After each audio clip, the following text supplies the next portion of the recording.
Hello everyone, welcome to our YouTube channel. This is Jai Singh.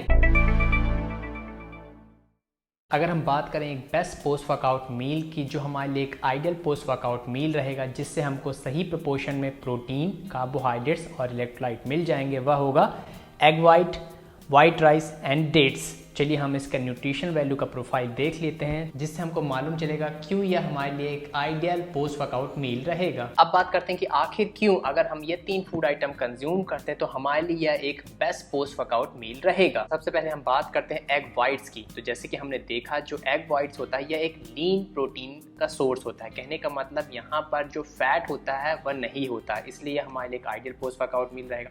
दूसरा चीज, जो एग वाइट्स की बायोलॉजिकल वैल्यू होती है वह ज़्यादा होती है, हाई होती है। दे have high biological value of protein. यहाँ पर अगर हम बात करें कि biological value of a protein क्या होती है, तो मैं आपको बता दूं, the biological value of a protein describes how well the body tissue can be created from food protein.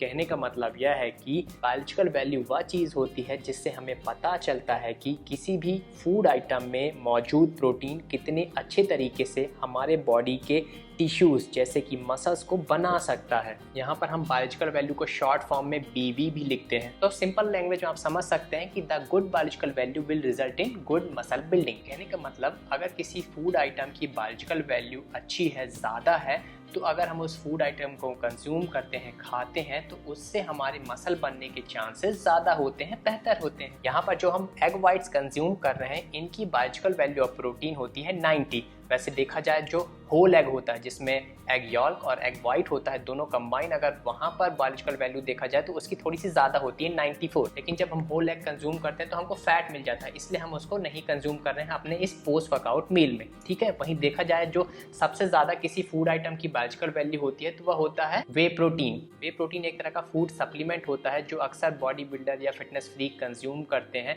इसके बारे में हम डिटेल में बात करेंगे अपने आगे आने वाले वीडियोस में। तीसरी वजह जिसके कारण हम एग वाइट्स को अपने इस पोस्ट वर्कआउट मील में रखते हैं वह यह है कि egg whites are naturally occurring complete protein source. यहाँ पर कंप्लीट प्रोटीन सोर्स कहने का मतलब, जो हमने देखा कि प्रोटीन मिलकर बनते हैं एसेंशियल अमीनो एसिड और नॉन एसेंशियल अमीनो एसिड। तो यहाँ पर इस एग वाइट्स में जो 9 एसेंशियल अमीनो एसिड होते हैं वो पूरे होते हैं, इसलिए हम इसको एक कंप्लीट प्रोटीन का सोर्स बोलते हैं। और जो ये एग वाइट्स होते हैं एक नेचुरली अकरिंग सोर्स है, बड़े किफ़ायती हैं, सस्ते होते हैं। देश दुनिया के हर कोने में आपको एग वाइट्स मिल जाएंगे। एग वाइट्स करना क्या है, आपको चाहिए तो अंडा लाइए, उसको फोड़िए, वहाँ पर आपको एग येल्क मिलेगा और एग वाइट्स मिलेंगे। एग येल्क को सेपरेट कर दीजिए, आपके पास क्या बचा, एग वाइट्स। ठीक है, अब आते हैं हमारे आइडियल पोस्ट वर्कआउट मील के दूसरे फूड आइटम में, जो कि है वाइट राइस। यहाँ पर अगर हम देखें टॉप 3 रीज़न हमारे इस वाइट राइस को कंज्यूम करने में हमारे इस पोस्ट वर्कआउट मील में, तो पहला है white rice has high glycemic index. यहाँ पर अगर आपको मैं ग्लाइसेमिक इंडेक्स के बारे में शॉर्ट में बताऊँ तो glycemic index is a way of measuring the effect that specify carbohydrates containing food will have on the individual's blood sugar levels after it is eaten। कहने का मतलब यहाँ पर मेरा यह है कि ग्लाइसेमिक इंडेक्स हमें बताते हैं कि जब आप कोई फूड आइटम खाते हैं जिसमें कार्बोहाइड्रेट्स हैं, तो इस फूड आइटम को खाने के बाद आपके ब्लड में शुगर लेवल, जिसको हम जनरली ग्लूकोज बोलते हैं या ब्लड शुगर बोलते हैं, वो कितना बढ़ सकता है। जनरली हम ग्लाइसेमिक इंडेक्स को GI भी बोलते हैं। यहाँ पर 3 तरह के ग्लाइसेमिक इंडेक्स में जो फूड आइटम होते हैं जिनके अंदर कार्बोहाइड्रेट्स हैं उनको क्लासीफाई किया जाता है, जिसमें से पहला है लो GI। यहाँ पर अगर 55 या 55 से लेस किसी फूड आइटम की GI है तो उसको हम लो GI कैटेगरी में रखते हैं। वहीं अगर किसी फूड आइटम की GI वैल्यू 56 से लेकर 69 तक है तो उसको हम मॉडरेट GI फूड आइटम में रखते हैं। वहीं जिन फूड आइटम की GI वैल्यू 70 या उससे ज़्यादा होती है तो उनको हम high GI food item category में रखते हैं। So the high glycemic index food item is a better choice for the post workout meal. कहने का मतलब, जितना किसी फूड आइटम का GI value, glycemic index value high होगी, वह उतना ही अच्छा चॉइस होता है हमारे पोस्ट वर्कआउट मील के लिए। तो यहाँ पर जैसे कि हम देख सकते हैं, जो हम वाइट राइस कंज्यूम कर रहे हैं इसकी ग्लाइसेमिक इंडेक्स वैल्यू है 72। तो यह एक हाई GI फूड आइटम है, इसलिए हम इसको पोस्ट वर्कआउट मील में रखते हैं, कंज्यूम करते हैं। दूसरा चीज़ आता है हाई अमाउंट ऑफ कार्बोहाइड्रेट्स। कहने का मतलब, जब हम वाइट राइस कंज्यूम करते हैं तो हमको ज़्यादा अमाउंट में कार्बोहाइड्रेट्स मिल जाते हैं। यहाँ पर अगर हम 100 ग्राम वाइट राइस कंज्यूम कर रहे हैं तो हमको 77 ग्राम कार्बोहाइड्रेट्स मिल जा रहे हैं। और तीसरा रीज़न वाइट राइस को कंज्यूम करने का यह है कि it replenish muscle glycogen eight faster rate. कहने का मतलब जब हम वाइट राइस खाते हैं तो हमारा मसल ग्लाइकोजन ज़्यादा तेज़ी से बढ़ता है किसी दूसरे फूड आइटम के मुकाबले, क्योंकि वाइट राइस में फ़ैट कम होता है, डाइटरी फाइबर कम होता है। हमारी बॉडी ज़्यादा आसानी से इस वाइट राइस को डाइजेस्ट कर पाती है, पचा पाती है, जिसके कारण ये जल्दी हमारे बॉडी के अंदर अब्जॉर्ब हो जाता है और फास्टर रेट से हमारे ग्लाइकोजन स्टोर जो हमारे वर्कआउट करने के कारण डिप्लीट हो गया है, ख़त्म हो गया है, उसको वापस भरता है।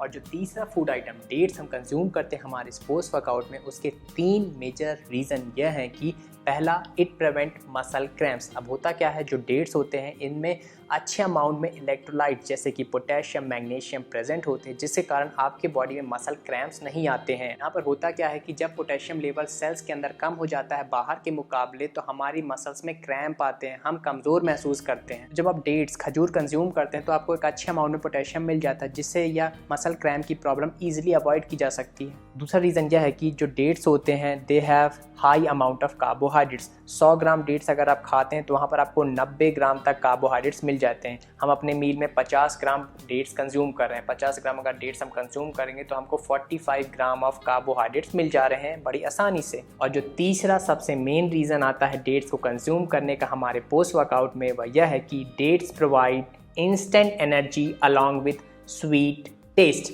कहने का मतलब जब आप डेट्स खाते हैं तो आपको तुरंत इंस्टेंट एनर्जी मिल जाती है और जो स्वाद होता है डेट्स का वो लाजवाब होता है, बड़ा मीठा होता है। ये जो डेट्स होते हैं जिनको हम खजूर बोलते हैं, they are a natural sweetener. Workout के बाद जब इंसान पूरी तरह से थक जाता है तो यहाँ पर अगर कुछ नेचुरल मीठा मिल जाए तो मज़ा आ जाता है, साइकोलॉजिकल बैलेंसिंग कर देता है, जिससे आपको बहुत अच्छा महसूस होता है। आपने भी देखा होगा ना कि आपको बहुत एनर्जी डाउन फील कर रहे हैं तो कुछ मीठा खा लेंगे तो तुरंत आपकी एनर्जी अप हो जाती है। तो सेम जब आप अपना वर्कआउट खत्म करने के बाद डेट्स, खजूर खाते हैं तो भी आपको इंस्टेंट एनर्जी मिलती है, आप बड़ा अच्छा महसूस करने लगते हैं। अगर आपको यकीन नहीं हो रहा है तो आज ही आप अपना एक अच्छा तगड़ा वर्कआउट परफॉर्म करिए और वर्कआउट खत्म करने के तुरंत बाद 2 खजूर, 2 डेट्स खा लीजिए, आपको एकदम जन्नत का एहसास हो।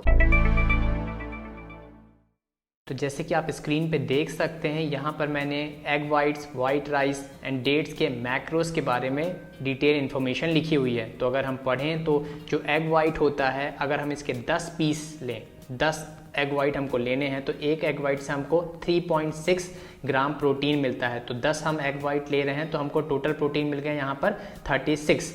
एग वाइट में कार्बोहाइड्रेट्स होते हैं, एक एग वाइट में 0.24, 10 पीस ले रहे हैं तो इंटू 10, तो हमको यहाँ पे कार्बोहाइड्रेट्स मिल गए 2.4। फैट्स एग वाइट में नहीं होते, एग वाइट से एक लीन प्रोटीन सोर्स होता है, ठीक है। तो यहाँ पर फैट्स हो गए 0। वहीं हम बात करें वाइट राइस की तो यहाँ पर हम 100 ग्राम वाइट राइस कंज्यूम कर रहे हैं तो 100 ग्राम वाइट राइस में हमको प्रोटीन मिल जाएगा 6.7, कार्बोहाइड्रेट्स मिल जाएंगे 77 और जो फैट होगा यहाँ पर आपको मिलेगा 0.5 ग्राम। और जो डेट्स, खजूर हम ले रहे हैं यहाँ पर वह है 50 ग्राम। इस 50 ग्राम खजूर में हमको प्रोटीन मिल जाएगा 1 ग्राम, कार्बोहाइड्रेट्स मिल जाएंगे 45 ग्राम और जो फैट्स हैं वो यहाँ पर 0 रहेंगे। तो अगर इन सब का हम टोटल करें तो हमारे इस पोस्ट वर्कआउट मील से हमको टोटल 43.7 ग्राम प्रोटीन्स मिल जाएंगे, वहीं 124.4 ग्राम कार्बोहाइड्रेट्स मिल जाएंगे और 0.5 ग्राम फैट मिल जाएगा। और अगर हम इसके एनर्जी कैलकुलेशन के बारे में बात करें तो अगर प्रोटीन हमको मिल रहा है 43.7 ग्राम तो इंटू 4 कर दीजिए, क्योंकि 1 ग्राम प्रोटीन से 4 कैलोरीज मिलती हैं, तो आगे कितना 174.8। वहीं जो कार्बोहाइड्रेट से हमको मिल रहे थे 124.4, तो इसको भी इंटू कर दीजिए 4 से, तो आपको मिल जाएगा 497.6 कैलोरीज कार्बोहाइड्रेट्स जो आपको मिलेंगी। वहीं फैट से हमको मिल रहा है 0.5 इंटू 9, मतलब 4.5 कैलोरीज हमको फैट से मिल रही हैं, ठीक है। तो टोटल अगर हम देखा जाए तो इसका अगर हम टोटल करेंगे 174.8 प्लस 497.6 प्लस 4.5, तो यहाँ पर हमको 676.9 कैलोरीज मिल जाएंगी हमारे इस पोस्ट वर्कआउट मील से। पोस्ट वर्कआउट मील सबसे इंपॉर्टेंट मील होता है अगर आप बॉडी बिल्डिंग कर रहे हैं या फिटनेस लाइन में है, अगर आप हैवी लिफ्टिंग करते हैं, जिम कर रहे हैं, कोई स्पोर्ट्स खेलने के बाद, कोई फिजिकल एक्टिविटी करने के बाद जो तुरंत आप मील कंज्यूम करते हैं उसको पोस्ट वर्कआउट मील बोलते हैं और ये सबसे इंपॉर्टेंट मील होता है आपके डे का। तो आज की वीडियो में इतना ही। आई होप आपको वीडियो पसंद आया होगा। अगर आपको वीडियो पसंद आया तो मुझे कमेंट करके जरूर बताइए। जब आप कमेंट करते हैं तो आपका कुछ नहीं जाता लेकिन मेरा हौसला बहुत बढ़ जाता है कि इसी तरह की इन्फॉर्मेटिव इन्फॉर्मेशन मैं आप तक हमेशा पहुंचाता रहूं। बहुत सारी इन्फॉर्मेशन अभी लाइन से आने वाली है, सो मेक श्योर अगर आपने मेरे चैनल को अभी तक सब्सक्राइब नहीं किया है तो सब्सक्राइब कर लीजिए ताकि इस तरह की इन्फॉर्मेटिव इन्फॉर्मेशन आपसे मिस ना हो। Thanks for watching it. Stay healthy, stay fit, bye, जय हिंद।